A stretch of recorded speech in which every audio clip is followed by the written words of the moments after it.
Thank you for coming today to listen to my presentation. Today we're going to be talking about Chapter 8 in my book, Financial Independence, Getting to Point X.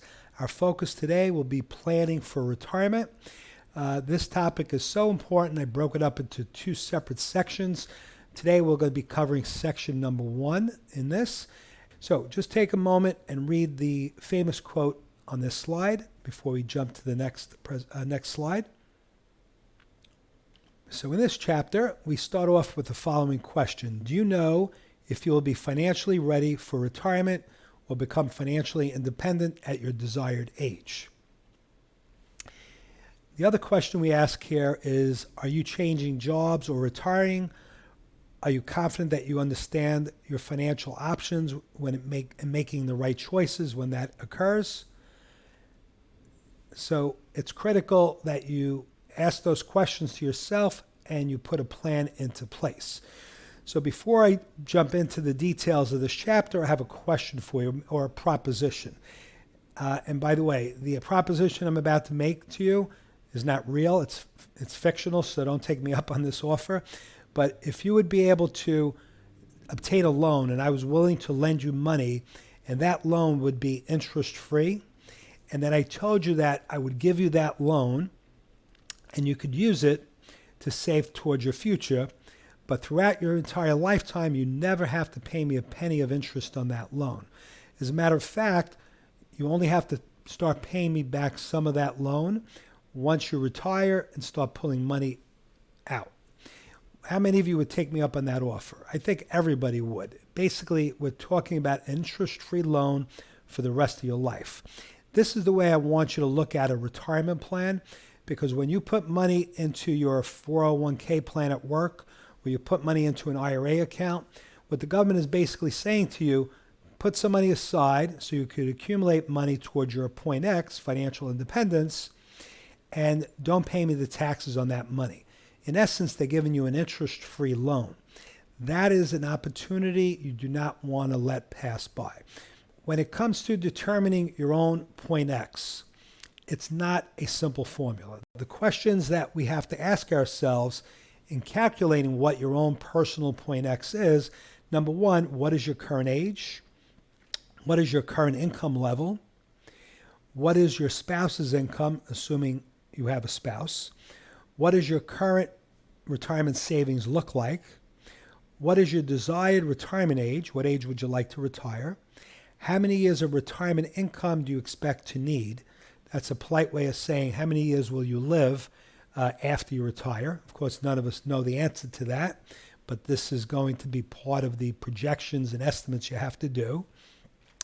The next question is, what is the expected inflation rate? What percentage of your current combined income will you need during your retirement years? What do you expect your pre-retirement return on investment to be? What do you expect your post-retirement return on investments to be? Would you like to assume that you're going to receive Social Security? Some people don't believe that Social Security will even be around when they're ready to retire. So you can either include or not include it in your calculation. And then from there, you need to know roughly what you think you're going to collect in Social Security benefits in today's dollars.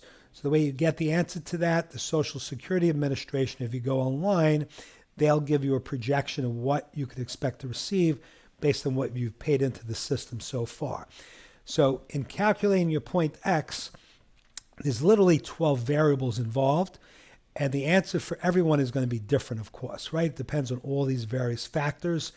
And the other thing is, year to year, the answer to these questions are going to change. So this is not something we're going to calculate today and forget about it. It's something that you're going to do on an annual basis, revisit it, so we can determine whether or not you're on the right track to one day becoming financially independent. Now, luckily, I do have on my website a calculator, financial calculator, that will help you go through this calculation and be able to answer this question for yourself. So my website is very easy to get to. It's www.ventocpa.com. Then you go to Resource Center, Retirement Savings for Retirement, and then you'll click on that and you'll end up right on that site where the calculator is. You want to check out the calculator and all the tools I have in that section. Very, very helpful. It'll help you walk through the whole process. Now, just to give you an example on how this would work, I set up an example here with some hypothetical numbers. So let's assume for a minute you're 35 years old. You're going to put that in as your age. Assuming you're earning $200,000 a year. In this example, we're going to assume you're not married, so we'll put down 0 for the spouse. What is your current retirement savings? We'll assume $100,000. We're going to assume you want to retire at age 65, and then we're going to expect that you have how many years you have in retirement. We're going to expect you're going to live another 25 years after 65, and then we're going to assume the inflation rate is 3%. Again, based on current inflation rates, we may have to up that number to be more realistic. The next thing is we're going to assume you're going to need 75% of the income you currently have in retirement years. We're also going to assume you could earn an 8% rate of return while you're fully employed, and then when you're retired, you're going to be a little more conservative, and we're going to assume you're going to earn about 6% return. In this example, we're going to assume Social Security will still be there for you, and that your Social Security benefits are going to be about $2,000. So once you input all that information into that financial calculator on my website, it's going to basically come up with a conclusion, some nice charts that you could analyze to see whether or not you're on track. So in this particular example, this individual needs to save more than 10% per year in order to achieve their desired goals of financial independence. The way this came out, they have to save 13.8% per year, or $2,300 per month, in order to accumulate what they're going to need. And I know that sounds like a scary number, but they're going to need $5,211,000 by the time they're ready to retire to achieve that goal. Every year you delay analyzing this, and every year you delay saving towards your retirement, these numbers are only going to get more difficult for you.